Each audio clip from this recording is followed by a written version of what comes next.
Hi everyone, how are we doing? Hi, Good. How are Liam. you? I'm amazing. It is so lovely to be here with you. Look, first off, really enjoyed this film. It's just a cool film, and a great wrap up to the story. But I'm curious, like when making the first film, you knew there were going to be three. Mhm. I'm curious how much of the story and the plot points were known in advance. Like when you were doing that first one, did you know how you kind of want to end things, or did fan reaction play a part, or did like how did you what did you know in advance? The first one we knew the second one. Second one we knew the third one, and then in between those, the reactions, the reviews Help guide help us. guide it, and then cobble as you go along, and then you enter the process of break story. Like there's a vocal break story where like a brainstorm during when we're shooting for the next one. So we're setting up for things that we can do later.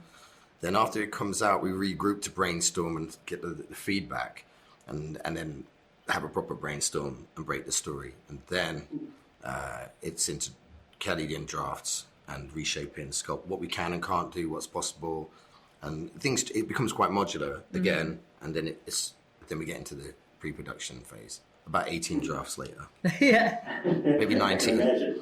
It's quite a lengthy process, but we tend to know what we want to do for the next one whilst we're shooting the one we're on, Yeah. Right. because that also keeps what we're doing alive in that moment and fresh with the optionality that we can have on a day-to-day basis if we want to roll Easter eggs in and stuff. Yeah, exactly. Because I was thinking things like Easter eggs as well. No, fascinating. Tom, correct me if I'm wrong, because the internet told me this. Mm. But I'm not sure if it was the same for this film. But in the first film, you pre-recorded Venom's lines and they were played in your ear. Is that right? Is that how that kind of worked? Yeah. Can you talk me through that process? Because that's so fascinating to me. You have to be so concentrated. I feel like I'd be like all over the place. It's a bit geeky, so I could spend hours talking about it. But 'cause for what to me is, we've really simplified. Me, Kelly, Patrick, and Casey, the team who now also know that we just need like 5-10 minutes before a Shooting take. a scene, Yeah, yeah. shooting a scene to go. Okay, how's this going to work?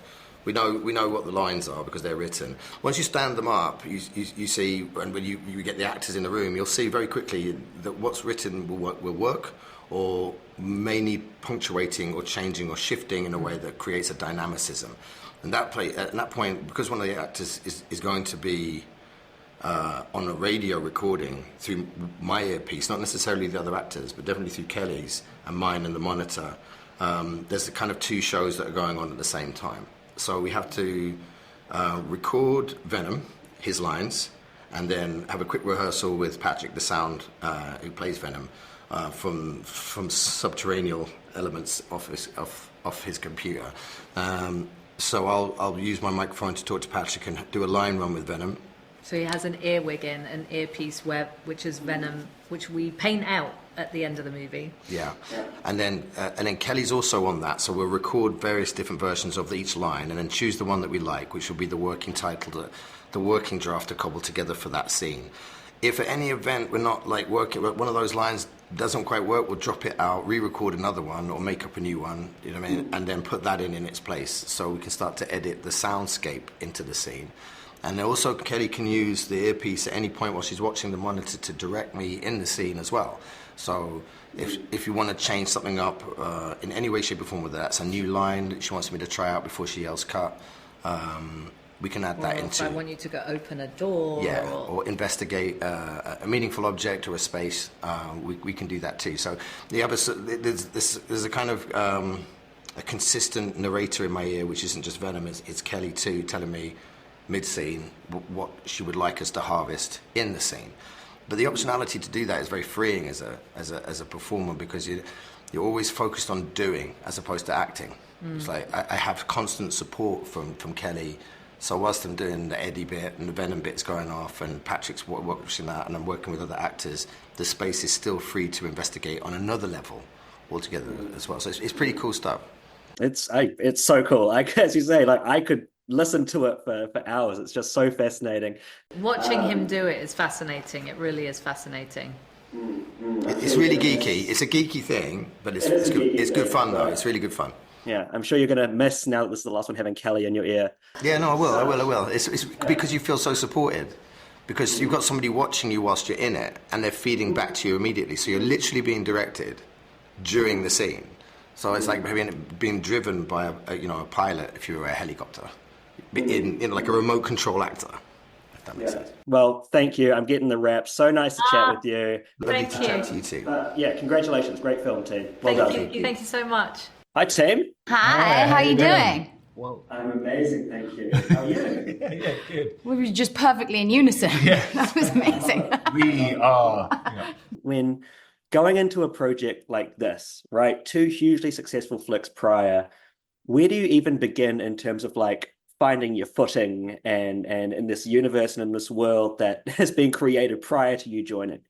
I think you remember that you're joining something that like, don't try and change that, you know? And it felt like a real privilege to be asked to be a part of this one, because Kelly and Tom have been working on these for about 7 years now. And so they've really been creating and caring about this dynamic duo for a long time. And you really felt that. That was a passion and a camaraderie between the two of them that felt like, I don't know, it really felt exciting to be a part of that, and being asked to be a part of the last dance that explores their relationship, almost like the romantic element of the movie is this incredible friendship between Eddie and Brock. And so why would you compete with that, you know?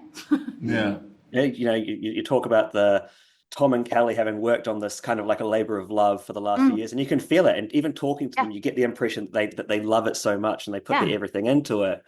You know, curious, like when you drop a project like this, you know, huge fan base involved, you know, coming in that there is this massive fan base, larger than life.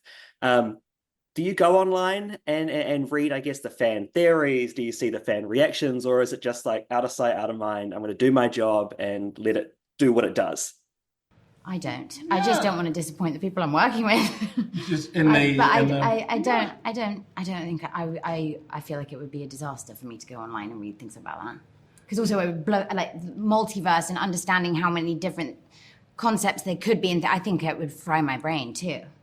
I mean, I enjoy it. You do? Yeah, in a slightly different. You know, I just like not an intense way. It's not a deep, you know, rabbit hole for me, but I do like to hear what people are sort of thinking, just what fans think, and just how they interact with the story and theories, you know, and all of that. I mean, I find it, you know, like I say, it's not every day. It's like, you do, but I've certainly dipped in and had a look, you know. Yeah. Well, as I say, love this film. I was sitting there and the whole time I was thinking, this is just cool. This is a cool film. Like, did you have that moment being like, wow, we've made something really sick here? Yeah, and it feels cool just for me getting asked to be a part of it, because I from the first movie I thought, oh, this is a cool one. Like, this is a cool story. It's a cool partnership, and it feels different to a lot of the other, you know, Marvel Universe stories, and I was really excited, and I wanted a Venom, so I was like, how cool, I get to go work with him. Yeah. Well, so lovely to meet you both. Such a pleasure. Congrats, and hope to chat to you again sometime. Thank you. You too. Peace. Have a lovely one. Bye. Thanks.